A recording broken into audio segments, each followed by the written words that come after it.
श्री वृंदावन राधे राधे गिरिराज में राधे राधे राधे राधे राधे राधे त्रिपुरा में राधे राधे राधे राधे राधे राधे राधे राधे राधे राधे राधे राधे राधे राधे मारो धन राधा श्री राधा श्री राधा मारो धन राधा श्री राधा श्री राधा मारो धन राधा श्री राधा श्री राधा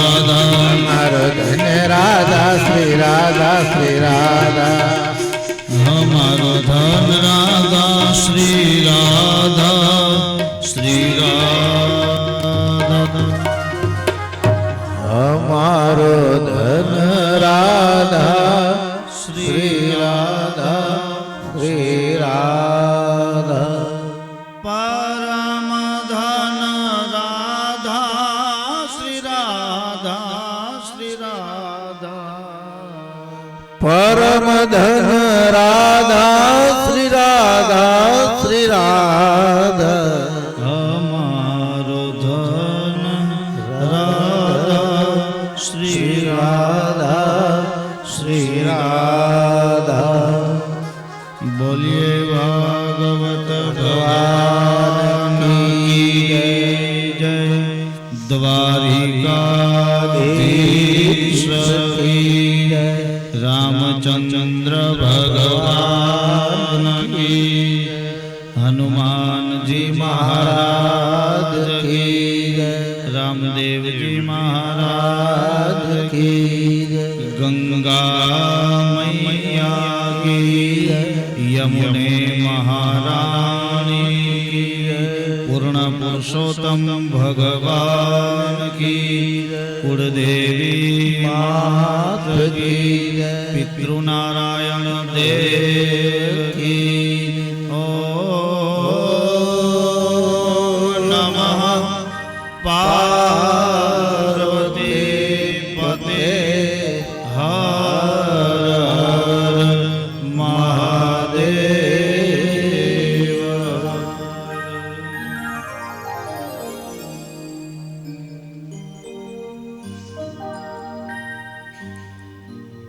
चरितं रघुनाथस्य शतकोटि प्रविष्टरम्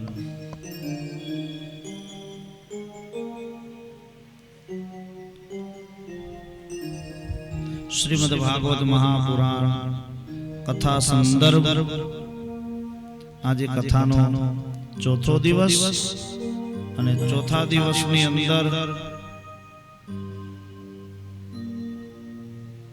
બીજા સત્રની કથાની અંદર મંગલમય પ્રવેશ કરીએ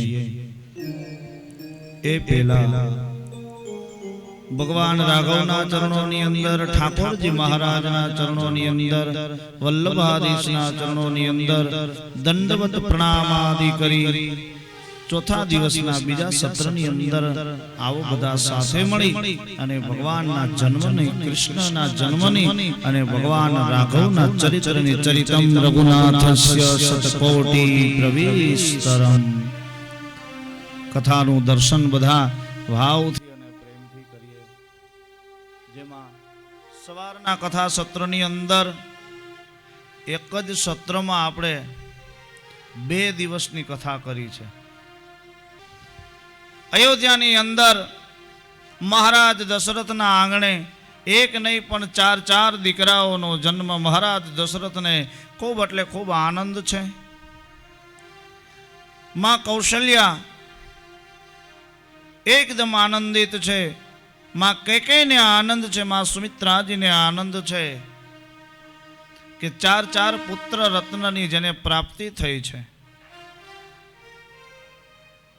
આનંદ કે પરમાનંદા અને માણસે માણસે ફેર 1 લાખ દેતા નો મળે ને બીજો ત્રાંબિયાનો તેર. તો એ ભગવાન રાઘવનું ચરિત્ર રામકથા બહુ મર્યાદાવાળી બતાવી છે. બહુ મર્યાદા છે કથાની અંદર. 1 કલાક મર્યાદાવાળી કથા હાલશે ને પછી કનૈયો આવશે એટલે 16 કળાનો ખીલશે. આ બધાના ભાવ પ્રેમને વશ થઈને મારો વાલોજી રહે છે રાજી. ત્યારે મહારાજ દશરથના આંગણે પૂરી અયોધ્યા નગરીની અંદર ચોક પુરાવ્યા છે, માટી રંગાવી છે. આખી અવધની અંદર એક જ વાત, મહારાજ દશરથના ઘેરે 4 પુત્ર રત્નનો જન્મ થયો છે. કેટલો આનંદ છે. અને એમાંય વિશેષ આનંદ તો આપણને એ છે કે કેટલા સમય પહેલા આપણે જે બધું આ નિર્માણ કર્યું હતું કે આપણું રામ મંદિર હિન્દુમાં, આપણે રામ એટલે સાહેબ આપણા મુખ્ય, આપણે એને યજમાન તરીકે કહી શકીએ આપણા, કે જેના થકી આપણે ઉજળા છીએ, એ આપણા ઈષ્ટદેવ રામ, દેવાતિદેવ મહાદેવ પણ જેને ઈષ્ટ માને છે, એ રામનું અયોધ્યાની અંદર મંદિરનું નિર્માણ હાલી રહ્યું છે. સાહેબ તો એ આપણાથી મોટી ગર્વની વાત કોઈ હોય જ ન શકે. અયોધ્યાની અંદર રામ મંદિરનું નિર્માણ થાય છે. યુગો યુગોથી જે આપણે રાહ જોઈ રહ્યા છીએ. એવી જ રીતે હવે રામકથાની અંદર મહારાજ દશરથના ઘેરે 4 દીકરાનો જન્મ. ખૂબ આનંદ છે, બહુ એટલે બહુ આનંદ. હવે ભગવાન રાઘવની બાળ લીલાઓ બતાવી છે આમાં, બહુ સુંદર અને સંક્ષિપ્ત બતાવી છે. મેં એટલા માટે 2 સત્રની કથા કરી છે, કારણ કે કનૈયાનો જન્મ થાય ને નંદ ઉત્સવ તો કથાની અંદર સાંજના ઢળતી સાંજના સમયે જ કરવાનો આનંદ આવે. એટલે ભગવાન રાઘવની બાલ ચરિત્રની કથાઓ બતાવી છે કે બાલ્ય અવસ્થાની અંદર ભગવાન રાઘવ અયોધ્યાના પ્રટાંગણની અંદર 4 પગલે હાલે છે. પગની અંદર ઝાંઝરી પહેરી છે, છુમક છુમક ઝાંઝરી થાય છે. કમરની અંદર કંદોરો બાંધો ને કંદોરાની અંદર બોલતી 5 ઘૂઘરીઓ છે. એ કદાચ એની કમર લચક લચક થાય તો કમરમાંથી પણ ઘૂઘરીનો છુમ છુમ અવાજ આવી રહ્યો છે. આ કેવું દ્રશ્ય ત્યાં ઊભું થયું હશે. રામ, લખન, ભરત, શત્રુઘ્ન 4 ભાઈ થોડા મોટા થાય છે. રામના દર્શન કરવા માટે પહેલા વહેલા જો કોઈ અયોધ્યાની અંદર આવ્યું હોય, અતુલિત બલધામ મહેમ શૈલાભદેહમ ધનુજવન કૃષાણમ જ્ઞાનિનામ અગ્રગણ્યમ. પહેલા વહેલા કોઈ જો આવ્યા હોય, ઓમ નમો હનુમંતે ભાઈ ભંજનાય સુખમ ગુરુ ફટ સ્વાહા. દાદા હનુમાનજી મહારાજ આવે પ્રથમ દર્શન કરવા માટે. પહેલા દર્શન માટે હનુમાનજી મહારાજ આવ્યા, પણ કેવા સ્વરૂપની અંદર આવ્યા? મદારીની સાથે આવ્યા છે. અયોધ્યાના ચોકની અંદર મદારી આવે ને મદારી ખેલ કરે. હનુમાનજી મહારાજ જે વાનર સ્વરૂપની અંદર આવ્યા છે, આમ તેમ કૂદે રાખે અને ભગવાન રાઘવ તાલીઓ વગાડે અને કૂદે છે. અયોધ્યાની કચેરીની ઉપરથી, મહેલની અટારીથી મહારાજ દશરથ અને 3 રાણીના દ્રશ્ય જુએ છે. એટલો આનંદ થયો કે કોઈ સીમા જ નહીં. ખૂબ આનંદ થયો. મહારાજ દશરથની સામે 3 રાણીઓએ કહ્યું છે કે રાજન, આ જરા પ્રટાંગણની અંદર તમે દ્રષ્ટિપાત તો કરો કે રાઘવને કેટલો આનંદ છે કે એક વાનર આમ તે આમ કૂદાકૂદ કરે છે અને રાઘવ કેટલો રાજી થાય છે.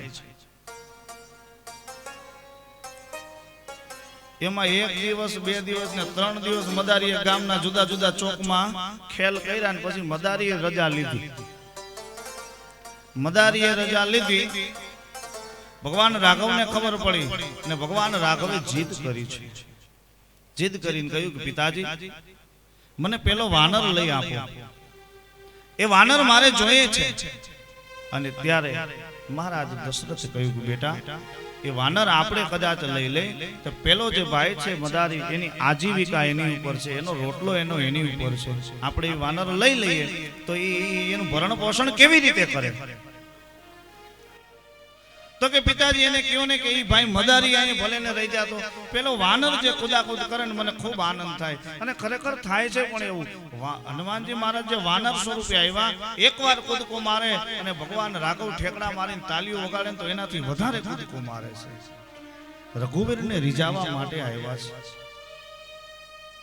રઘુવીરને રીઝાવે છે. એ ભગવાનની ધીમી ધીમી બાળ લીલાઓ ચાલુ છે. વાનરને રજા આપે છે. અને એમાં ગાદી રાજાના દીકરા જેનું નામ છે વિશ્વામિત્ર બાપજી. વિશ્વામિત્ર બાપજી આવે છે. મહારાજ દશરથને કોઈ સમાચાર આપ્યા છે કે વિશ્વામિત્ર બાપજી પધારી રહ્યા છે. વિશ્વામિત્ર બાપજી પધાર્યા. મહારાજ દશરથ પોતાના સિંહાસન ઉપરથી ઊભા થયા. વિશ્વામિત્રને આદર સત્કાર આપીને યોગ્ય આસન આપે છે.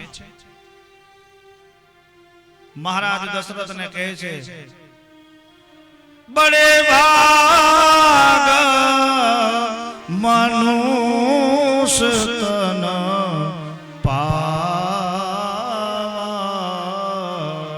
બડે ભાગ મનુષ્ય તન પાવા.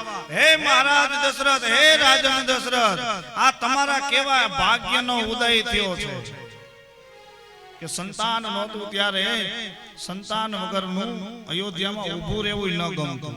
અત્યારે તો ચાર બાળકો તમારા આંગણે ઝૂલી રહ્યા છે. બે હાથ જોડીને ભગવાન રાઘવને દંડવત પ્રણામ આદિ કરે.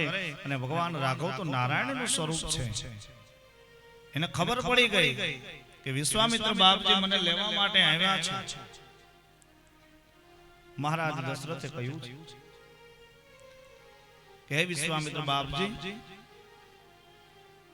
આજ આનંદ, આજ ઉછરંગ, આજ સનેરો છે.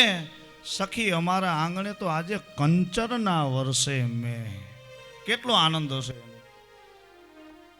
કે આજ મને મારા ઉરની અંદર એટલો આનંદ છે કે કદાચ એવું મને લાગે છે કે હોનાનો વરસાદ મારા આંગણે થાય છે. એટલો મારા ઉરની અંદર મને અત્યંત આનંદ છે. માટે હે વિશ્વામિત્ર બાપજી, આજ તમને હું મોટી દક્ષિણા આપીશ. તમારે જે જોઈએ. પોતાના મંત્રી સુમંતને કહ્યું, હે મંત્રી સુમંત, વિશ્વામિત્ર બાપજીને જ્યાં સુધી નજર કરે ત્યાં સુધી ગૌશાળામાંથી ગાયો છે, બધી ગાયોના દાન આપો, વસ્ત્રના દાન આપો. અને આખી અયોધ્યાની પ્રજાને બધાને ભેગા કરી મહારાજ દશરથે એક મોટો બધો જલસો કર્યો અને બધાને ભંડારો કરીને બધાને જમાડ્યા છે. અને બધાને વસ્ત્રનું દાન કર્યું છે. જેવું જેનું પાત્ર એવું બધાને દાન કર્યું છે. બ્રાહ્મણોને બોલાવ્યા છે, બ્રાહ્મણોને ગાયોના દાન આપ્યા છે. ઋષિઓને બોલાવ્યા છે, ઋષિઓના વસ્ત્રોના દાન આપ્યા છે. અનેક પ્રકારના આદિ દાન પુણ્ય કરે છે. વિશ્વામિત્ર બાપજીએ કહ્યું છે, રાજન દશરથ, હું તમારા બે દીકરાઓને મારા સાથે આશ્રમે લઈ જવા માટે આવ્યો છું. આ શબ્દ કીધું અને આ શબ્દ એના કાને અથડાણા. કાને શબ્દ અથડાતા મહારાજ દશરથ બોલ્યા છે. મહારાજ દશરથે કહ્યું કે અયોધ્યાની ચો તરફ ફરતી બાજુ દ્રષ્ટિ કરો, નેજવો માંડીને દ્રષ્ટિ કરો. જ્યાં સુધી તમારી નજર જાય ત્યાં સુધી ભૂમિનું દાન તમને આપવાની મારી પૂર્ણ તૈયારી છે. પણ મારા દીકરાઓની વાત ન કરશો, મારા સંતાનોની વાત ન કરતા. કારણ આજ કેટલા જન્મો પછી મારી આવી કંઈક પુનાઈનો ઉદય થયો તો મારા આંગણે એક નહીં પણ ચાર દીકરાઓ ઝૂલી રહ્યા છે. વિશ્વામિત્ર બાપજીને ખબર પડી કે અહીંયા વાત બનશે નહીં. મહેલની અટારી ઉપર ત્રણેય રાણીઓ ઊભા હતા અને વિશ્વામિત્ર બાપજીએ પોતાની વાત બદલાવી. વિશ્વામિત્ર બાપજીએ પોતાની વાત બદલાવી અને વાત બદલાવતા તરત કહ્યું છે કે હે રાજન, તમારા બે દીકરા રામ અને લખનને મારા આશ્રમનો ચોકી પેરો કરવા નહીં પણ આશ્રમનું રક્ષણ કરવા માટે લઈ જાઉં છું. અને જ્યારે આશ્રમનું રક્ષણ કરીને તમારા દીકરા વિદ્યા અભ્યાસ, ધનુષ વિદ્યા અભ્યાસ પૂર્ણ કરીને આવશે ને તો તમારા બે દીકરા નહીં હોય પણ બે દીકરાની વહુ હારે હશે. આટલું કીધું ને ત્રણેય રાણીઓને થનગનાટ ઉપડ્યો. કારણ કે દીકરાના લગ્નની વાત હોય એટલે પેલો હરખ માને હોય. મોઢે બોલ્યું, માં ત્યાં તો મને હાથે નાનપણ સાંભળે. અરે મોટપની મજા આજ મને કડવી લાગે કાગડા.